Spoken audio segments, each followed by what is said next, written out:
मैं ज़ाती तौर पे देख रहा था कि स्टडी कर रहा था कि पाकिस्तान के पास कौन से मिसाइल हैं और ज़ाहिर बात है इंडिया के पास कौन से मिसाइल हैं। इंडिया के पास आपको पता है बहुत बड़े-बड़े मिसाइल हैं भाई।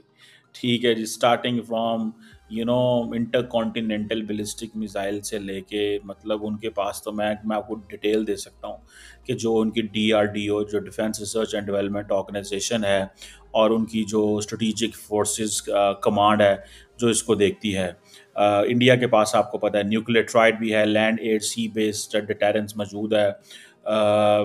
ये सारा कुछ उनके पास मौजूद है। अगर मैं सिर्फ इंडिया के मैं आपको पहले इंडिया की एक्सप्लेन करने की कोशिश करता हूँ एंड देन फिर पाकिस्तान पे जाता हूँ। पाकिस्तान ने बेसिकली ये जो आज मिसाइल का टेस्ट किया है इसका मतलब बेसिकली डिटेरेंस है कि इंडिया को रोकना कि वो पाकिस्तान पे हमला ना करे। अगर पाकिस्तान पे हमला किया तो हम मिसाइलों से हमला करेंगे। That is basically Pakistan mindset जो मुझे नज़र आ रहा है। This is an approach this time ये अप्रोच है। ये अप्रोच इस दफ़ा ये है, मैंने आपको बताया है इस दफ़ा पाकिस्तान की अप्रोच ये है कि अगर हम पे हमला हुआ तो हम फिर डायरेक्ट आएंगे। अब ये जो पृथ्वी 1 सोचने से पहले बच्चों का सोचो, जिनके खाने के लिए हम रोज निकलते हैं सुबह में मेहनत करने के लिए। फिर उसके बाद क्या होगा भाइयों? रुक जाओ, एक्सक्यूज मी, स्टॉप। फिर उसके बाद होगा फॉल आउट। कह रहे हैं कि 427 बिलियन का नुकसान हुआ है पाकिस्तान की स्टॉक एक्सचेंज को इस खबर के बाद, और ये पाकिस्तान की मीडिया की खबर में आपको बता दूं। मुताबिक हर 2 से 4 दिन में पाकिस्तान को $1 अरब चाहिए होगा कम से कम। हर 2 से 4 दिन में $1 अरब कम से कम पाकिस्तान को जंग के लिए चाहिए होगा। ये बहुत बड़ी अमाउंट है।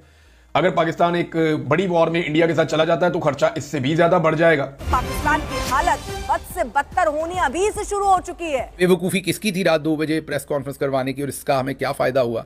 और ये अब इसमें भी आप बड़ा कोई स्ट्रेटेजिक डेप्थ बताएंगे, वो आपको नहीं पता। ये हम प्रेस कॉन्फ्रेंस ना करते तो ये हो जाना था। ऐसी फजूल कहानियां जिनका कोई लेना देना नहीं हकीकत के साथ। आलमी सतह पर हमारा मौकफ वाजे नहीं हो पाता या कबूल नहीं किया जाता, जबकि इसके बरक्स भारत जो है उसके मौकफ को मान भी लिया जाता है, भारत के मौकफ को तस्लीम कर भी लिया जाता है, पाकिस्तान पर दबाव भी डाला जाता है। मैं बड़ा डरा हूं यार, मैं बड़ा घबराया हूं।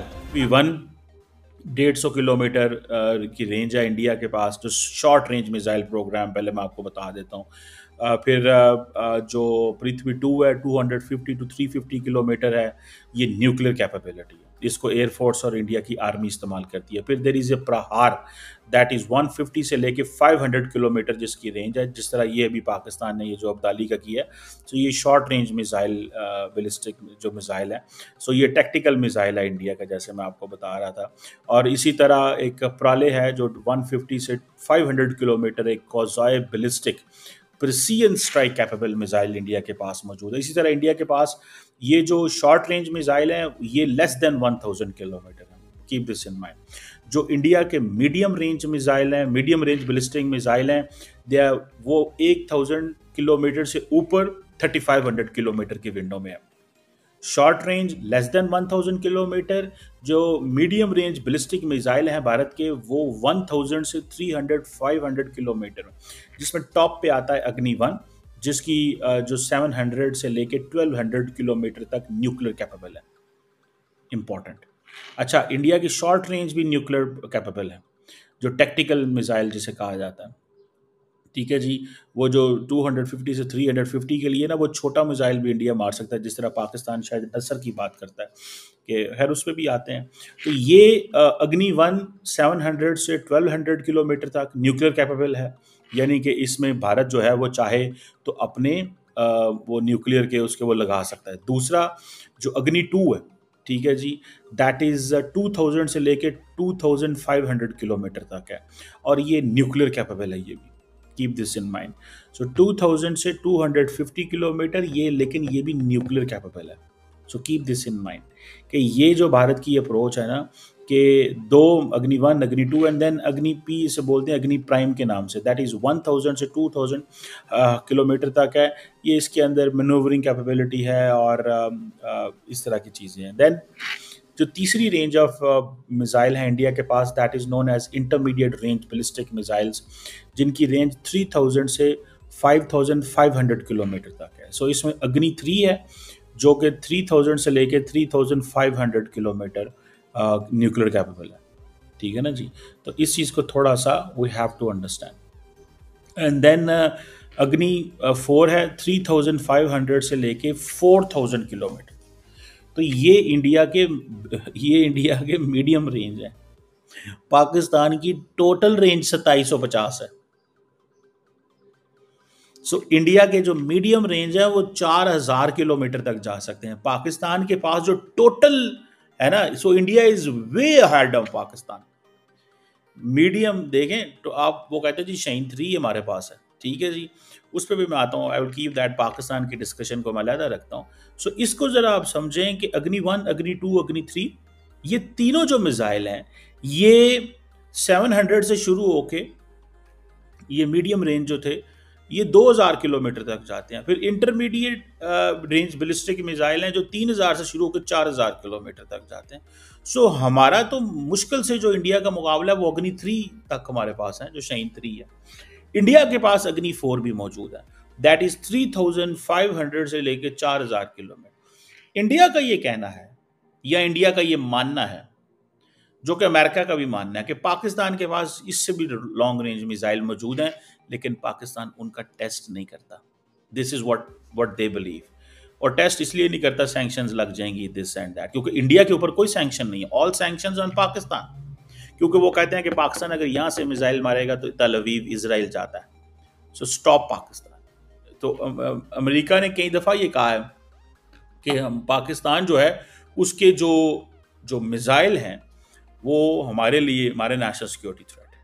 अब देखें ये जो इंटरकॉन्टिनेंटल बैलिस्टिक मिसाइल पे अगर आ जाओ, जिसकी रेंज 5000 किलोमीटर, अग्नि 5, अग्नि 6, अग्नि 5 5000 से 550 किलोमीटर 500 किलोमीटर तक न्यूक्लियर कैपेबल, चाइना जा सकता है and it can reach parts of the Europe. फिर अग्नि 6 जो है वो अंडर डेवलपमेंट में, कहा जा रहा है कि 8000 से 10000।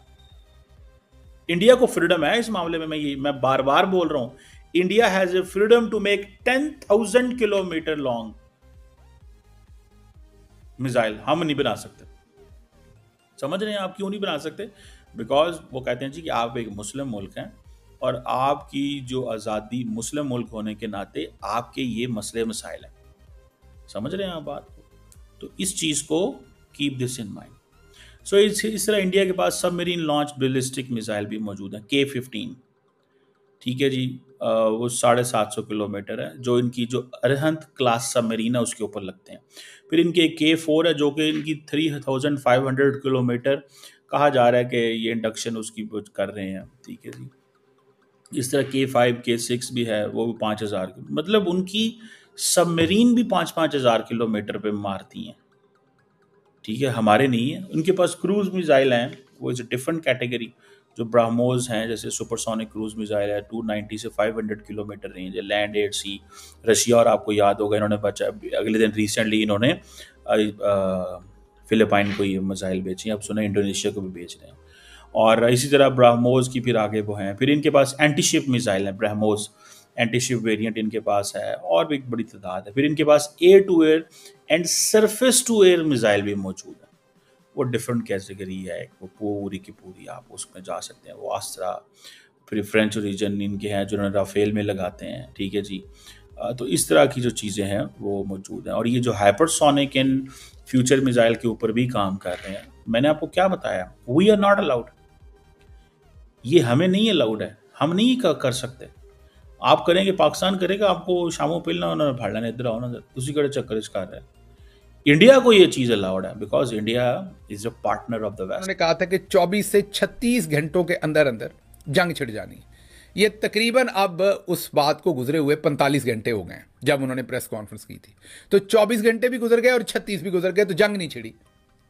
अब वो मुसद्दका जो, और इस पर मजाक अलग बना पूरी दुनिया के अंदर, पूरी दुनिया के मीडिया ने लिखा। हमने आपके सामने बरखा दत्त का एक ट्वीट रखा था जिन्होंने ये कहा था कि असल में वेस्टर्न मीडिया और वेस्टर्न जो पावर्स हैं उनके सामने अपना केस प्रेजेंट किया था पाकिस्तान ने कि हमारी जंग छुड़वा दो, हमें बचा लो, जंग ना लग जाए।